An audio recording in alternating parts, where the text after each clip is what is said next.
Boa tarde a todos, bem-vindos a mais um curso do Todos pela Construção, iniciativa ET Soluções, ABCP, SNIC, Construliga e Sebrae. Então, hoje a gente convida o engenheiro Carlos Carboni para falar do tema revestimento, proteção e estanqueidade das fachadas.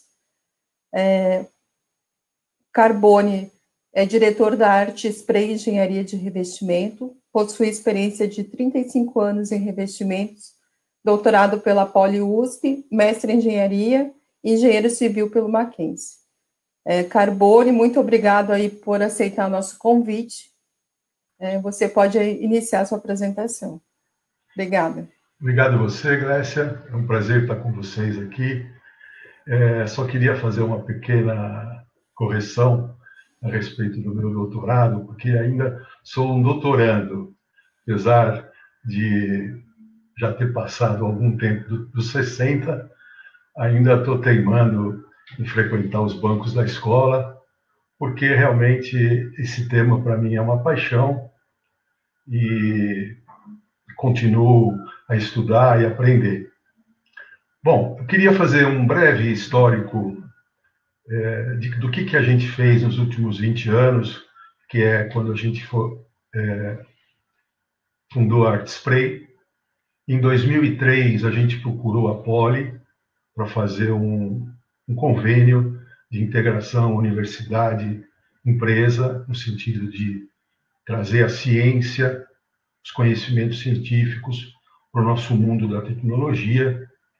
E assim foi feito. A gente foi evoluindo com as formulações. Quando a gente começou, eu já tinha uma experiência bastante acentuada no ramo, e você acaba recebendo muita visita de fabricante de aditivo que te sugere uma fórmula, que coloque-se tanto de aditivo tal, de aditivo X, de aditivo Y. E foi assim que a gente começou, e as formulações ficavam boas, mas a gente percebeu que estava muito dependente da aditivação.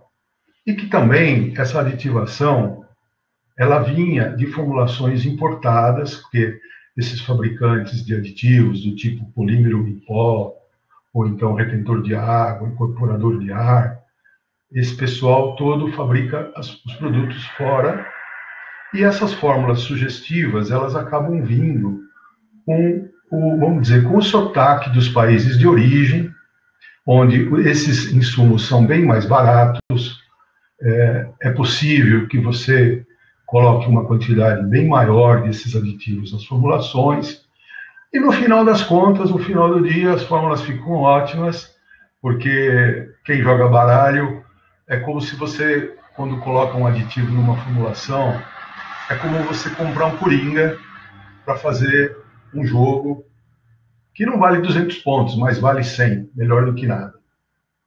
Então, a gente foi se entusiasmando com as evoluções que a gente foi tendo com a USP, com o Departamento de Policonstrução Civil, e um belo dia eu cheguei para o meu orientador e perguntei para ele se ele aceitaria como aluno de mestrado, porque estava gostando bastante. Mas assim, eu não estava entendendo ainda exatamente o linguajar e toda a terminologia e conceitos que estavam sendo usados nos produtos.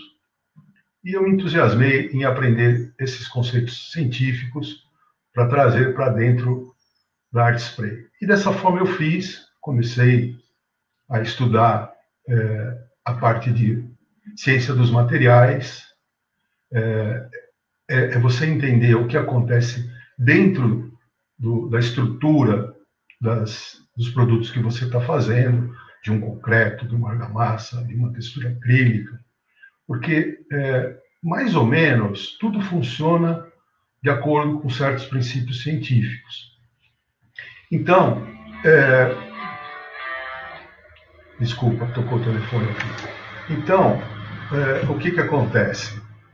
Quando a gente tem os princípios científicos corretos, você parte de um de uma base correta. Você não tenta, depois que fez a formulação, tentar corrigir com aditivo, porque isso é querer fazer o errado dar certo, quando, na verdade, o certo é você já começar o certo. Ah, mas você está dizendo que aditivo não tem importância? Tem muito, porque com tudo isso que eu disse, você chega até um certo ponto.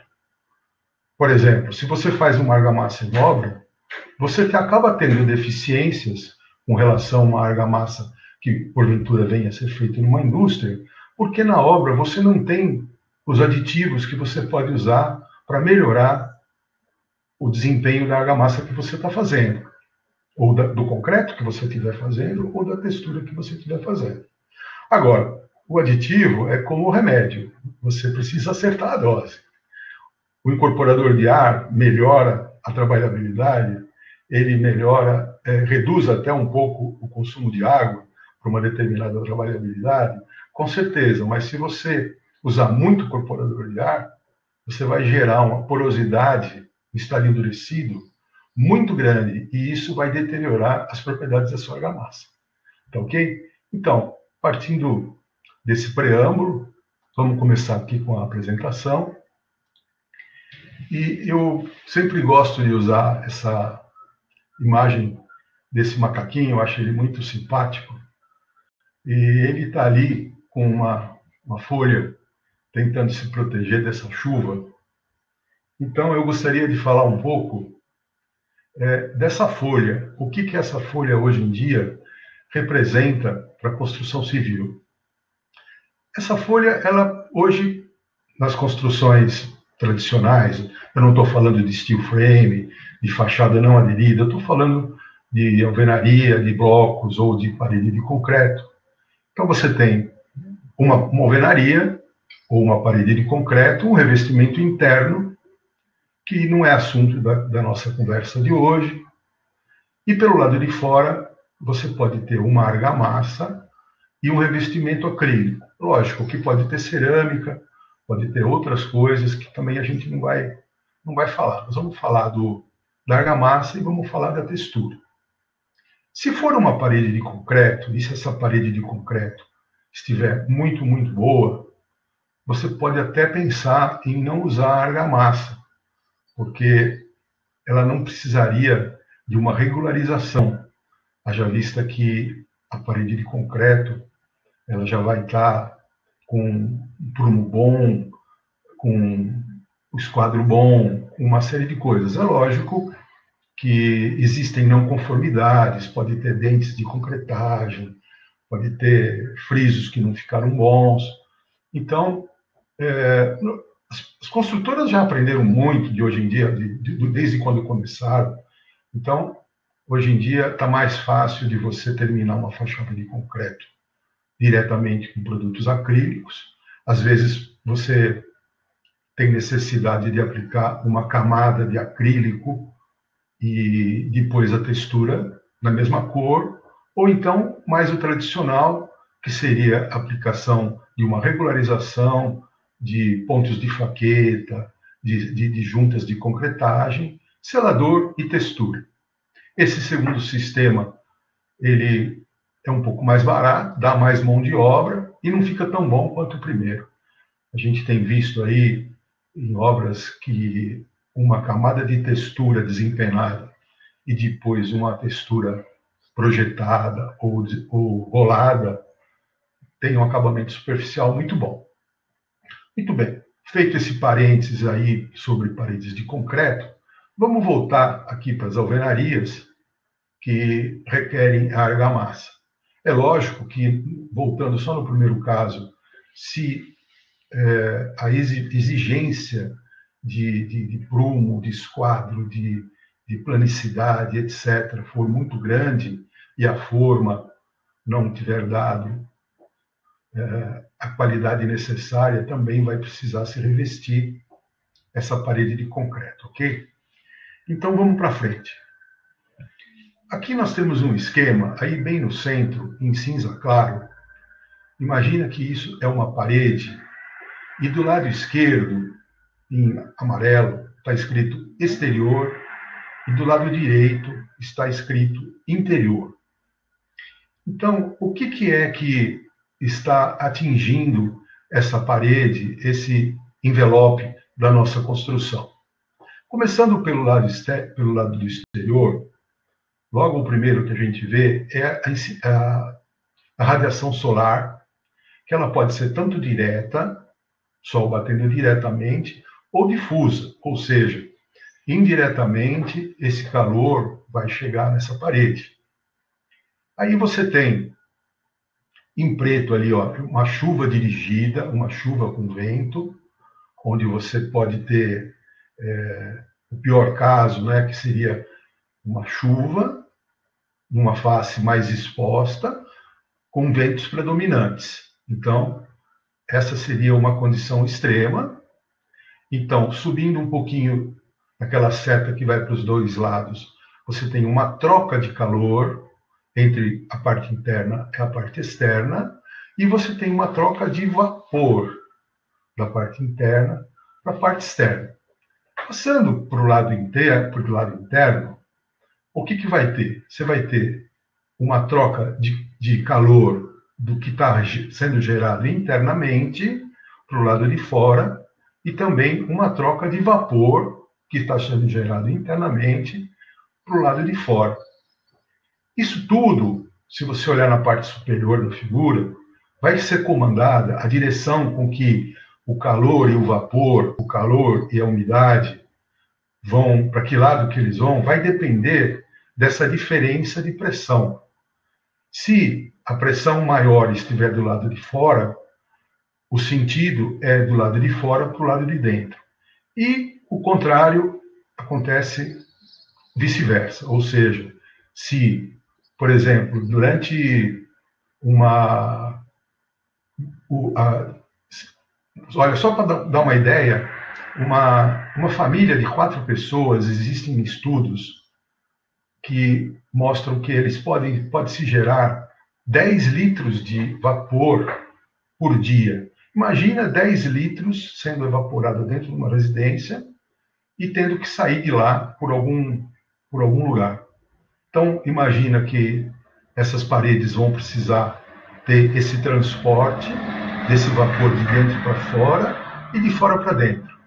Mesma coisa, se imagina que você está com um dia muito quente, muito úmido, o que vai acontecer? Esse calor vai passar junto com a umidade para o lado interno. Então, vamos também ressaltar o seguinte: por que se estuda a passagem do calor e a passagem do vapor, da umidade, de forma conjunta? Porque fisicamente eles estão ligados, eles acontecem exatamente desse jeito. Então, não dá para você falar que passa só um ou que passa outro. Passam os dois, tá ok? Na parte inferior, está escrito ali também a água que vem do subsolo, que vem da terra, mas isso não é assunto para a gente falar hoje, isso daí é um outro capítulo. Então, vamos lá. Essa figura, ela mostra aí uma parede de concreto, poderia também ser uma parede de argamassada, e pode ser uma pasta. Então, ou seja, tudo aquilo que é feito com cimento Portland, pastas, argamassas e concretos, eles acabam tendo uma estrutura porosa quando seca. Por quê? Porque o cimento é assim mesmo. Ele vai ser hidratado, ele vai ter uma quantidade de água que você coloca para ele poder ter trabalhabilidade. Essa água necessária para a trabalhabilidade é mais do que a água necessária para a hidratação. Estequiometricamente, o cimento precisa perto de 22% de água para se hidratar. Se você estiver falando de um concreto, você está falando de 0,4 a 0,6. Se você estiver falando de argamassa, então, fator água-cimento, se bem que não se fale muito em água-cimento e argamassa, se fala mais em água-sólidos, água como proporção dos sólidos total da argamassa, mas isso aí chega, o fator água-sólidos pode ser de 14 a 20, mas se você fizer a conta em cima do cimento, pode ser, o fator água-cimento pode ser 100, 120%. Então, toda essa água que foi colocada para dar trabalhabilidade na argamassa, ela vai sair. e quando ela sair, ela vai formar essa estrutura porosa. Do lado esquerdo da imagem, tem uma foto aí de uma torre elevada, que isso me lembra, no começo da minha carreira, eu trabalhava em obra, acompanhei a concretagem de uma forma deslizante. Na época, era muito comum em indústria se fazer torre elevada com forma deslizante.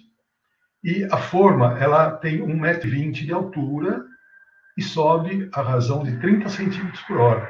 Ou seja, em 4 horas, você já está desmoldando o concreto que você fez. Então, o que era a especificação de SLAMP para esse concreto? Era 1 mais ou menos 1. Ou seja, tinha hora que o SLAMP que ia se usar nesse concreto era 0, ou seja, nenhum abatimento. Porque se você pusesse muita água, a hora que você puxasse a forma, esse concreto ele ia desmoronar. Ele não ia ficar onde ele está. E como dividendo disso tudo, aconteceu uma coisa muito bacana. Como você usou pouca água, a hora que você vai encher a caixa d'água antes da impermeabilização, que é sempre bom para poder recalcar, etc., eu tive a surpresa de ver que minha caixa d'água praticamente não vazou. Teve lá um chorinho de água antes de impermeabilizar. Por quê? Porque usou-se pouca água naquele concreto. Então, está aí uma das coisas que a gente vai falar na apresentação. A quantidade e a necessidade de água que você acaba tendo que usar.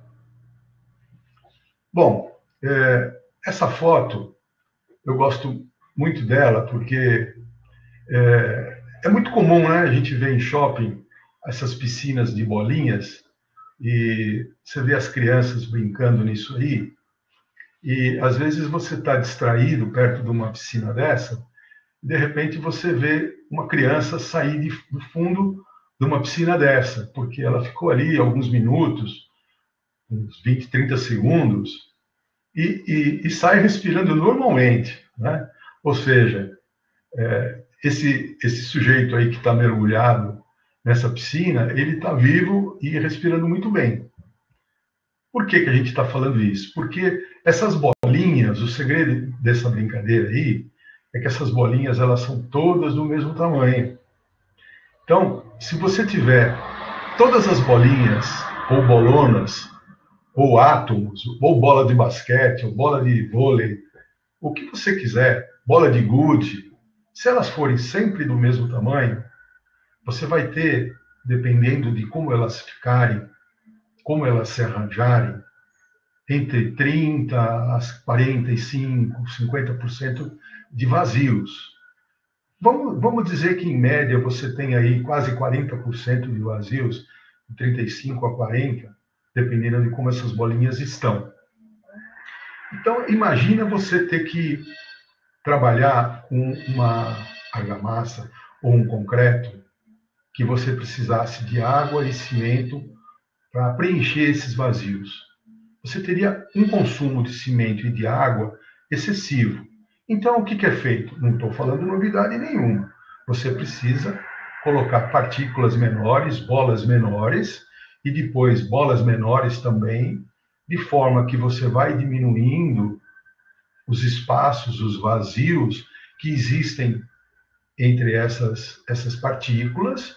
No caso aí, podemos falar entre a pedra e a areia no concreto, ou só da areia, no caso da argamassa, ou então das dolomitas, que seriam as cargas brancas, para se fazer uma textura.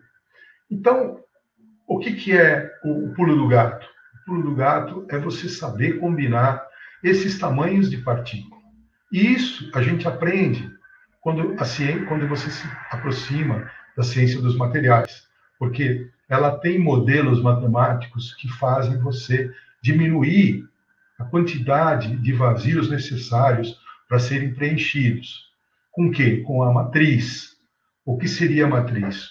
Todas as partículas finas abaixo de 0,1 milímetro. Então, quem que está dentro desse 0,1 milímetro? Cimento, a cal, os fíleres, a água e o ar. Tudo isso vai ser parte dessa matriz e que vai fazer essas partículas se distanciarem, se dispersarem.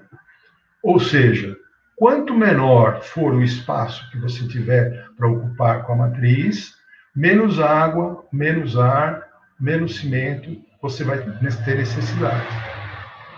Correto?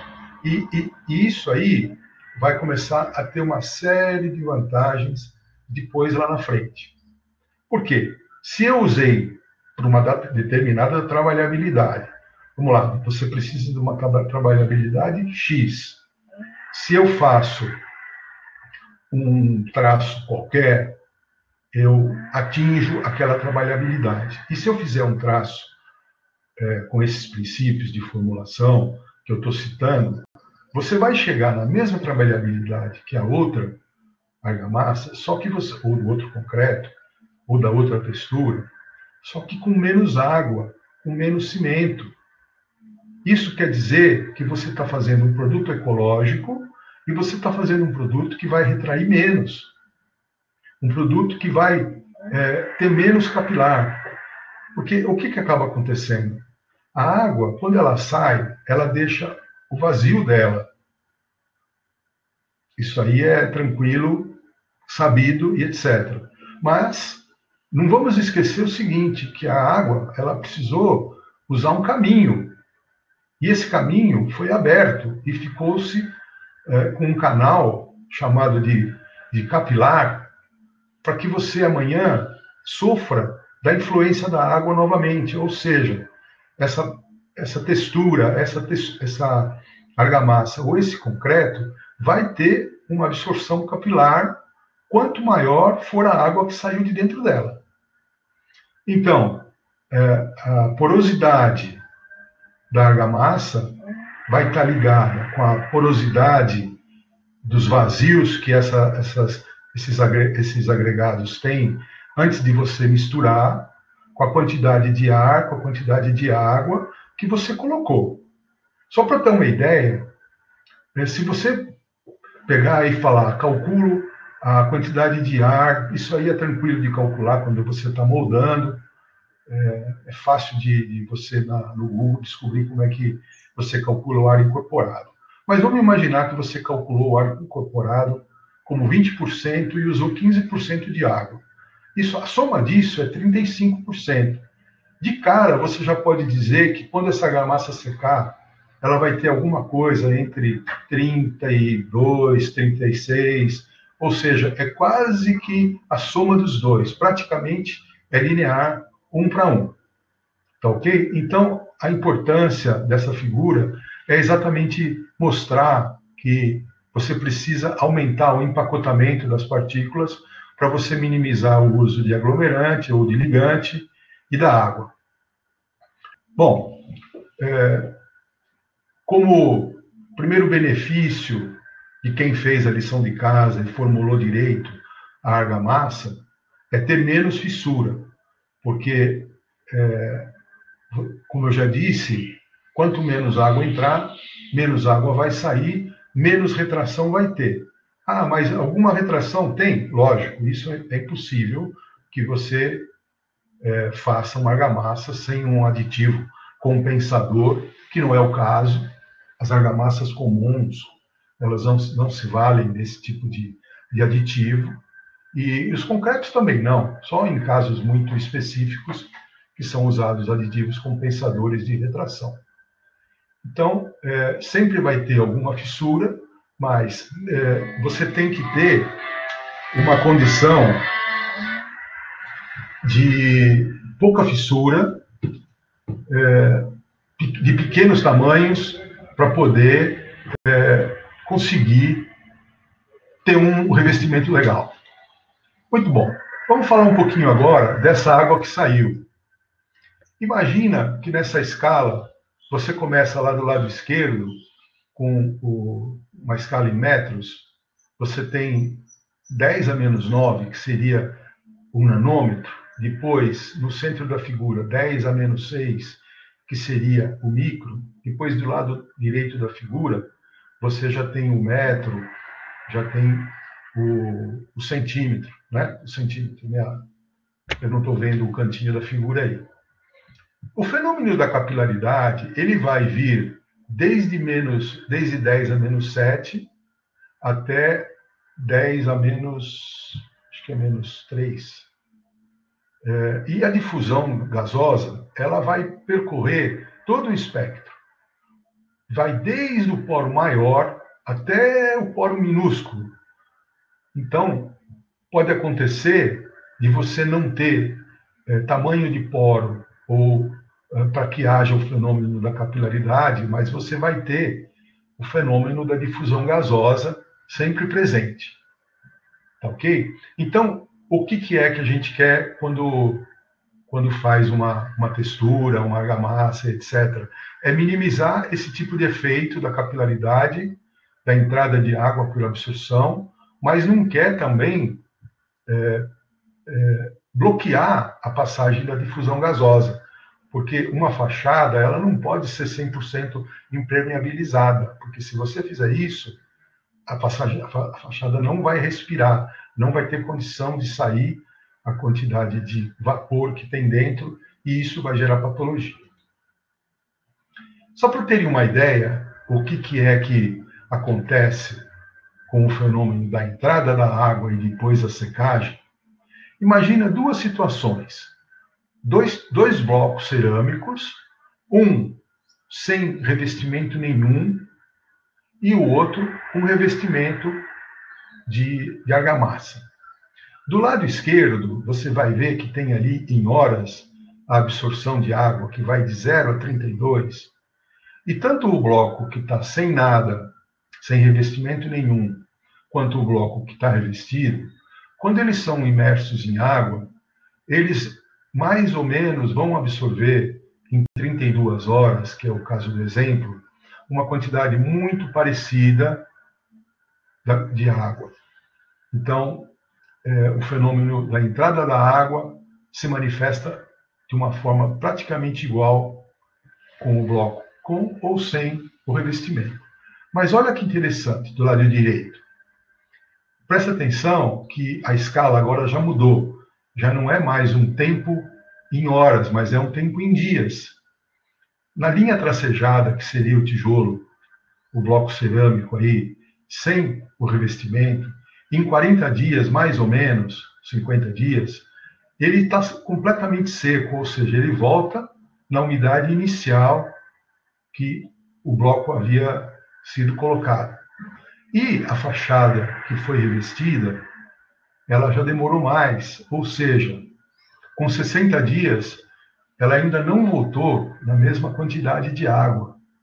Então, para você ver como o revestimento, ele também é uma barreira para a saída dessa água que entrou.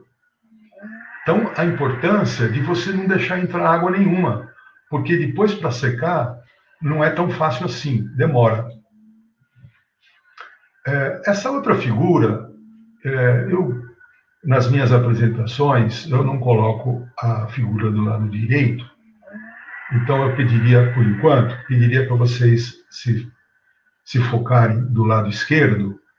Imagina uma gangorra, essa tábua vermelha, que teríamos apoiada em cima de um bloco, ela está em balanço, do lado esquerdo existe um peso, e do lado direito você imagina um vaso que está sendo colocado água, esse vaso seria a nossa parede, então você tem duas torneiras aí, colocando água dentro dessa parede. Seria a chuva, por absorção e penetração, e a condensação, difusão de vapor, ou seja, a umidade que está no ar acaba aderindo sobre a parede, né? E a água que já veio incorporada na construção. E aí, embaixo, você vê um dreno, que seria a drenagem por convecção do ar e evaporação por difusão. Então, pode-se dizer que enquanto esse orifício aí de saída ele estiver aberto e estiver podendo dar saída dessa água, a gente vai dizer que a nossa parede tem uma capacidade segura de armazenagem de água. Ou seja, apesar dela conter uma certa quantidade de água, e isso, todas as paredes, tudo que está imerso na atmosfera tem um pouco de água, um pouco de umidade, mas ela está de forma segura. Agora, se essa quantidade, essa capacidade de secagem for obstruída, o sistema aí do lado direito, o sistema entra em desequilíbrio. Você vai passar a ter uma parede que vai acumular, e não vai ter jeito de você manter o sistema seguro. Muito bem, depois de tudo isso, vamos dizer que a gente está tranquilo aí com a nossa fachada, tranquilo com a nossa textura. Como é que é isso aí, né? A gente falou que tem que se preocupar com a argamassa, que tem que se preocupar com a textura, porque você precisa ter uma certa redundância com as coisas. E então, senão fica muito concentrado em cima de um sistema, de uma parte ou de outra, e a vedação, o envelope não vai trabalhar como um sistema. Aqui é uma foto de um prédio, fica perto da fábrica, que eu tirei. Um dia depois, no dia seguinte, já tinha saído o sol, mas olhem aí, observem a quantidade. Essa obra não é Dark Spray, tá, gente? Você sabe que a obra que você mais perde é a obra que está perto do seu quintal, né? A gente muitas vezes fala, não, essa obra, essa aqui eu não vou perder porque essa está no meu quintal. É exatamente essa que você não pega. Então, já tinha saído o sol, já era no dia seguinte, mas dá para se ver aí o quanto de água foi absorvido, e aí a gente lembra daquele bloco de cerâmica, quanto tempo que ele demora para voltar a secar.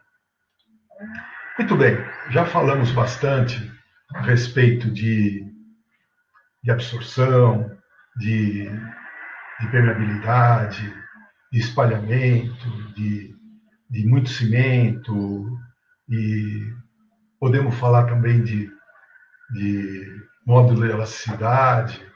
Se você tem uma quantidade de cimento que não está de acordo, se você usa muito cimento, se você não sabe formular, você acaba fazendo quase que um concreto.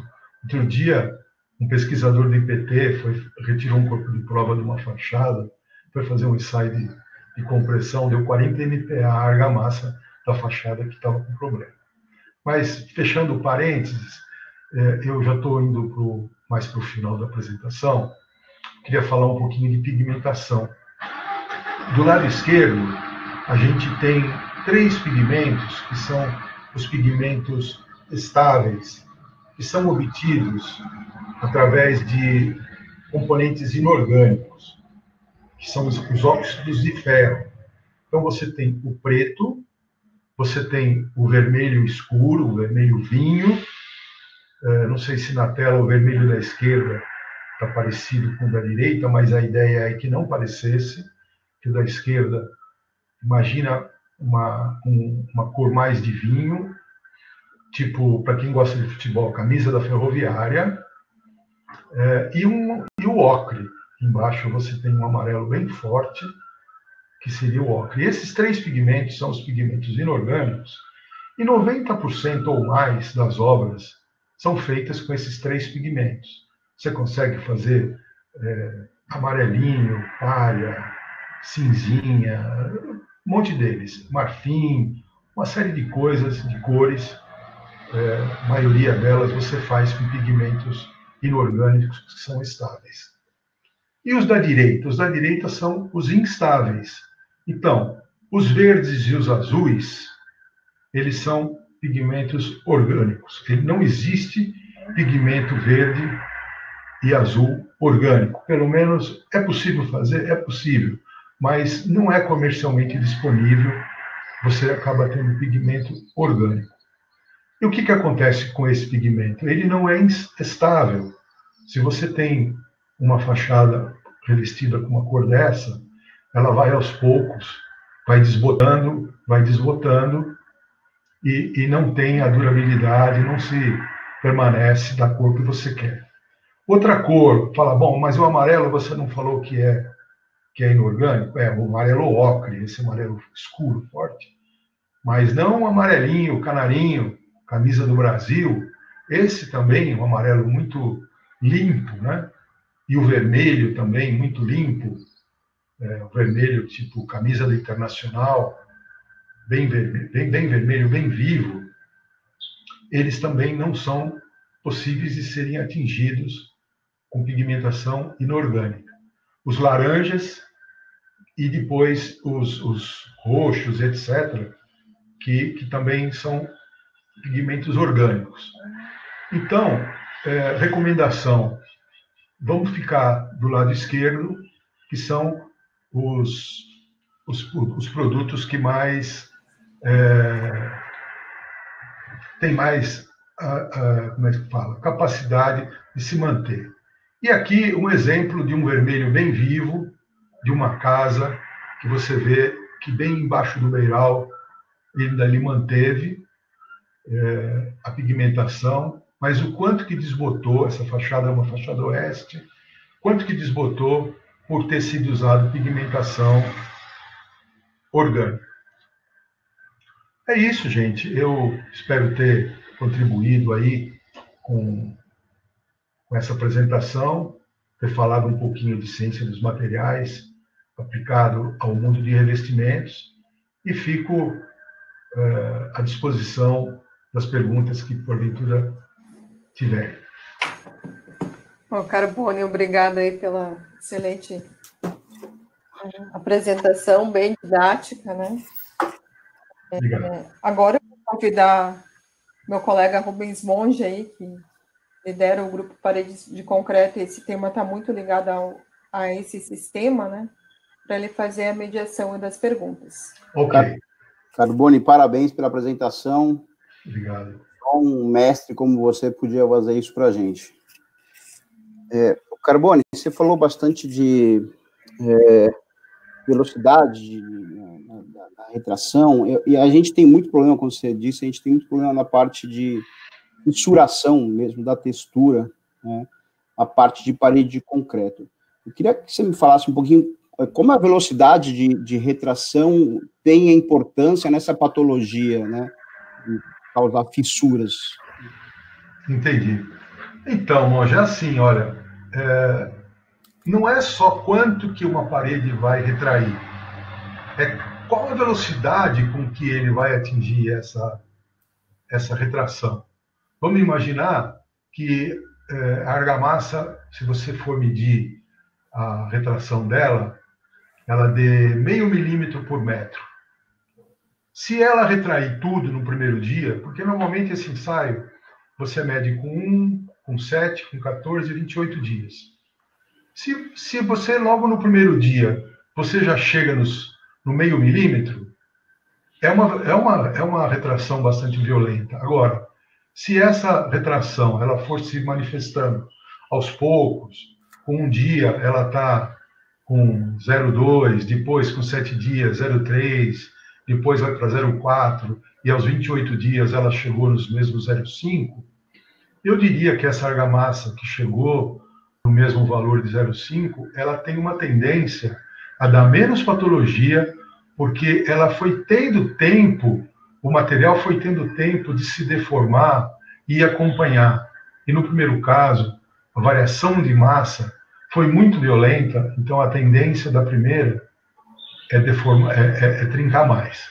Vamos esquecer o exemplo, poderia ter sido 0,5 ou 1 milímetro ou 1,5 milímetro, até porque 0,5 é uma retração baixa, 1,5 é muito, mas vamos se deter na velocidade com que essa retração acabou acontecendo. Ok, perfeito. Carbone, tem uma pergunta aqui, é um pouco comprida, vamos ver se a gente consegue falar aqui, ó. Em muitas obras, o restauro é solicitado por órgãos competentes a utilização de cal em argamassas de vedação, objetivando a respiração do revestimento. Como funciona o acréscimo da cal e para qual tipo de solicitação a gente pode usar o cal? Então, a cal, ela tem uma seguinte propriedade, ela tem partículas bem menores que o do cimento, e se você olhar para a partícula com o microscópio, ela é cheia de voltas, de reentrâncias. Imagina uma rosa, uma flor, com uma série de superfícies internas que vai e que volta. Só para você ter uma ideia, enquanto uma grama de cimento, se você fizer um ensaio, pode dar 1 metro quadrado de área, uma cal pode chegar a 15 metros quadrados, ou seja, a área específica da cal é muito grande. Então, o que acontece? Quando você põe cal numa argamassa, não é que ela respira, é que você demanda mais água. Porque para você molhar a superfície da cal, como ela é muito grande por grama, por quilo, você precisa de muita água. E quando você põe muita água, você aumenta a porosidade, você aumenta depois a retração e aumenta a capilaridade. Então, quando você coloca cal, você pensa que você está melhorando, porque a argamassa vai respirar mais que a outra, mas é o contrário, porque ela vai estar mais porosa do que a outra. E isso não quer dizer que a outra que não teve cal não respire. Ela respira também. Perfeito, Carbone. Que outra pergunta. Que tipo de material ou procedimento poderia ser acrescentado no revestimento para aumentar a elasticidade do revestimento? Então, olha, pode ser acrescentado polímero. Existem os polímeros em pó que você pode colocar nas argamassas, elas já vão prontas para uso. Os polímeros, eles têm a capacidade de formar filme junto com o cimento, então eles se entrelaçam. O polímero, ele gruda na partícula do cimento, gruda na partícula da areia, e isso aumenta a flexibilidade do sistema, ele melhora, diminui a permeabilidade, a absorção de água, é um excelente aditivo para se colocar em argamassa. Se as espessuras não forem muito grandes, é viável financeiramente. A Artespray fabrica argamassas poliméricas, que podem ser usadas em pequena espessura, com muito sucesso. Agora, se você estiver fazendo o revestimento de um prédio, onde você tem 3, 4, 5, 10 centímetros, às vezes, de espessura, economicamente não é viável. Mas, resumidamente, o polímero é um excelente aditivo para argamassa. Perfeito. Mais uma, Carbone. Está chovendo pergunta aqui, hein? Vamos lá. Muitos problemas de infiltração em paredes acontecem devido à textura ter pouca resina e não são aplicadas seladoras ou impermeabilizantes acrílicos como base antes da aplicação da textura. Você pode nos explicar uma sequência recomendada de revestimento sobre argamassa de emboço? Posso. Então, olha, não é necessário nada além do selador e da textura. Se você tiver uma textura bem formulada, ela tem que dar conta de absorver pouca água, tem que dar conta de devolver essa água em forma de vapor, e tem também que dar conta de dissimular fissura. Os revestimentos acrílicos, eles têm essa capacidade. Agora, tudo vai depender da formulação. Como eu disse, imagina que você tem só um tamanho de partícula na sua textura. Mesmo que seja fininha, mesmo que seja do tamanho de uma partícula de cal, uma partícula de cimento, se não houver uma mistura de partículas, um empacotamento decente, um empacotamento correto, você vai ter muito que colocar de água e muito de colocar de resina. Então, necessariamente, uma textura boa é uma textura que tem muita resina. É a mesma coisa do cimento. Um cimento, um concreto, uma argamassa, não necessariamente é melhor se ela tiver mais cimento. O que comanda é o fator água-cimento. No caso da textura, é o fator água-resina. Se você tem muita água para pouca resina, vai acontecer isso que ele falou. Aí você vai ter que fazer o errado dar certo. Ou seja, ter que impermeabilizar lá por trás. Então, não precisa. Basta comprar uma textura honesta que você vai ter essas propriedades garantidas. Perfeito. O Carbone, eu tenho uma outra questão aqui que eu quero me dar uma dúvida minha também. Em parede de concreto, às vezes, não só na parte externa, na parte interna também, fica alguns espaços vazios, umas bolinhas, né? Que pode ser de diversas coisas, mas na parede tem esses espaços, né? E esse espaço é bem difícil de ser preenchido pela textura. Há algum modo para diminuir esse espaço, né? Eu sei que isso aí não é da parte da argamassa, mas... E aí eu queria acrescentar aqui, alguém já calculou alguma vez quanto de argamassa se gasta a mais para ocupar esses espaços vazios, se a parede tiver uma superfície mais lisa, melhor acabada, quanto é mais ou menos a economia que você tem no revestimento? Então, eu não tenho esse número para te dar, Monge, mas eu posso te dizer como fazer para resolver esse problema. O que acontece? Essas vesículas, elas acabam acontecendo pelo ar que fica preso durante a concretagem entre a forma e o concreto. E por quê? O que acontece? O concreto de parede de concreto, ele não é vibrado, é um concreto autoadensável.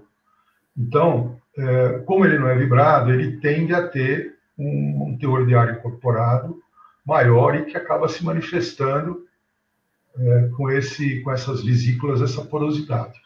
Existem duas formas de você fazer o certo aí. O que não pode é você ter lá uma vesícula de quase 1 centímetro de diâmetro, passar um selador sem tomar conta, sem se preocupar com isso e tentar texturizar por cima, porque a hora que a textura secar, ela vai abrir um buraquinho, vai ficar aquele buraquinho aberto.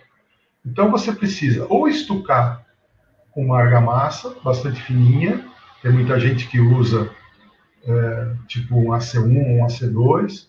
A gente tem um produto mais fino ainda, porque não precisa, se você começa a estucar aqui e ali, não, com essas argamassas, o que acaba acontecendo? Você acaba fazendo calombos na fachada.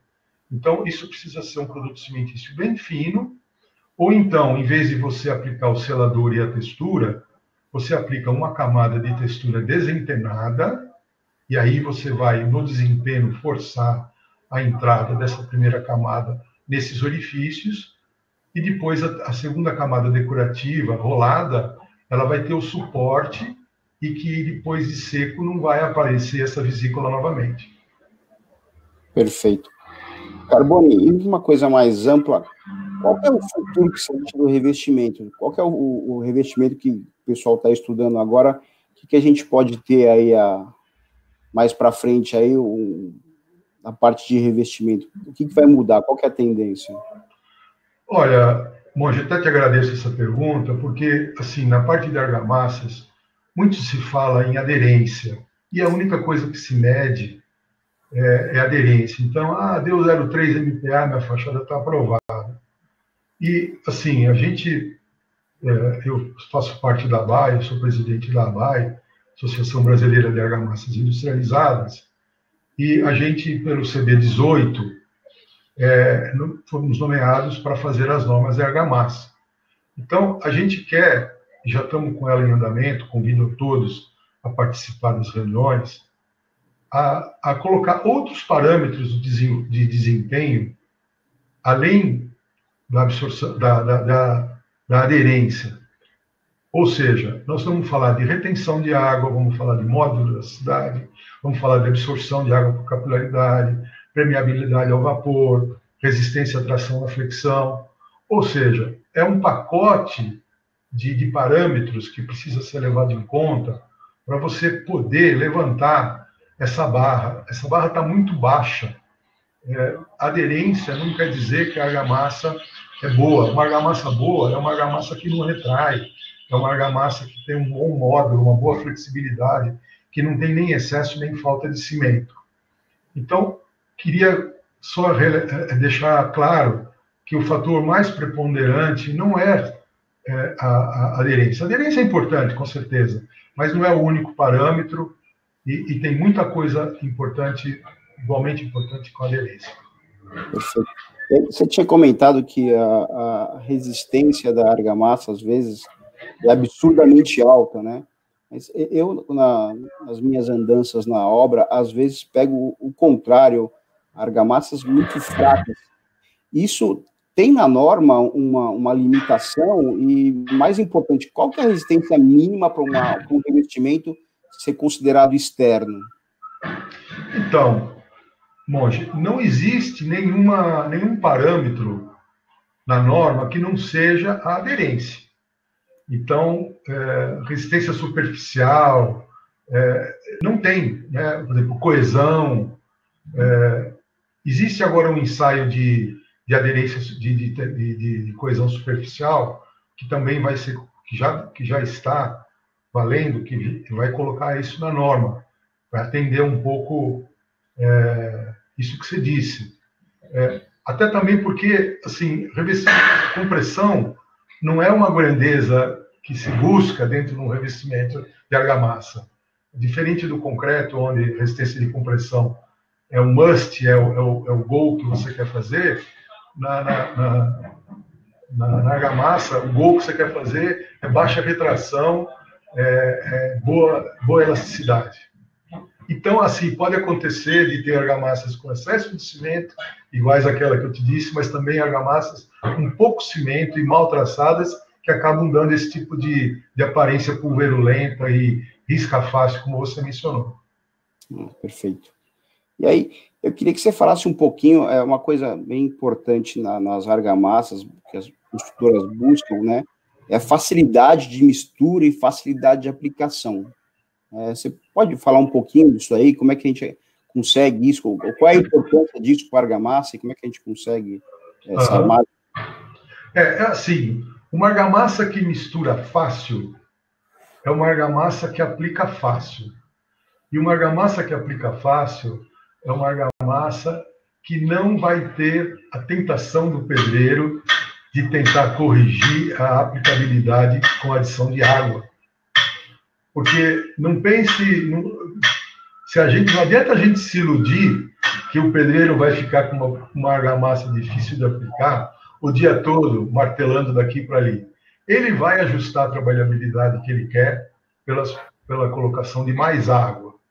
Então, o segredo é você colocar na mão do aplicador uma argamassa que usa pouca água e que com aquela pouca água ela mistura-se facilmente e aplica-se facilmente, se espalha facilmente. Perfeito.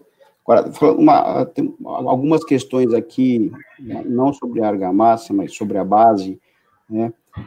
Qual que é a importância de uma base que fissure menos, ou, mais importante ainda, que tenha uma retração menor, né, para a argamassa? É importante, porque hoje a gente já começa a testar o concreto já também para essa parte de retração. Ele tem que ter um máximo ali de retração, porque senão a gente sabe que vai complicar, vai fissurar a base. Isso também é importante para a argamassa, para o revestimento? Com certeza. O que acaba acontecendo? Hoje em dia, você tem uma argamassa que não se exige nada dela, somente uma aderência. A parte de retenção de água, a rapidez com que ela perde água ou a lentidão com que ela perde água, o quanto de água que você colocou, tudo isso vai acabar determinando se essa argamassa ou se esse concreto vai fissurar mais ou menos. Então, o que acaba acontecendo? Outro dia eu escrevi no LinkedIn coisas desse tipo e alguém falou, não, isso aí é problema da textura, isso não tem nada a ver. Tá bom, eu sei que uma textura precisa ter uma capacidade de simular fissura, mas vamos lá, por algum motivo a tua base trincou, a sua textura não aguentou e a água passou. O que você tem lá? Se você não cuidou da absorção de água, se você não cuidou de nada, você tem um depósito, uma esponja por baixo da tua textura, e como a gente viu no caso do tijolo, depois vai ser difícil dessa água secar. Então daí a gente querer levantar essa barra das argamassas para que o sistema fique um pouco mais redundante e menos suscetível a todo esse tipo de patologia que a gente tem tido aí nas nossas construções. Perfeito, Carboni. Quer falar alguma coisa para o pessoal aí? Fica livre aí para dar o seu recado. Obrigado. Então, só para dizer, ligar uma máquina tubular, eu acho que dá para falar. A gente continua a trabalhar, a Display está funcionando, as obras estão abertas e vai todo mundo sair do outro lado, se Deus quiser. Queria deixar uma mensagem de otimismo aí para todos. E agradecer ao convite de vocês. Muito obrigado. Eu que agradeço, Carbone. Obrigado, Carbone. Obrigado aos participantes. Obrigada, Monge, aí pela moderação. Foi um curso com muitas perguntas aqui. Acho que você deixou o seu contato, né? O pessoal pode mandar as perguntas para você. Realmente, a gente teve muitas perguntas no seu curso aqui. Então, até amanhã, com mais um curso de todos. Uma iniciativa Soluções, ABCP, SNIC, Sebrae e Construliga. Obrigada, boa tarde a todos. Deixa eu só deixar um recadinho, Glécia. Tem um pessoal tentando pegar o meu e-mail, e aí, para mandar as questões, Rubens Monge, Espera aí, eu vou digitar aqui no chat. Isso, rubens.monge@abcp.org.br. Tá? E se tiver perguntas por Carbone também, pode mandar para cá que eu endereço para ele. Tá bom? Obrigado, gente. Então carbone@artspray.com.br. Perfeito, Carbone. Muito obrigado, gente. Obrigada, boa tarde. Até a próxima.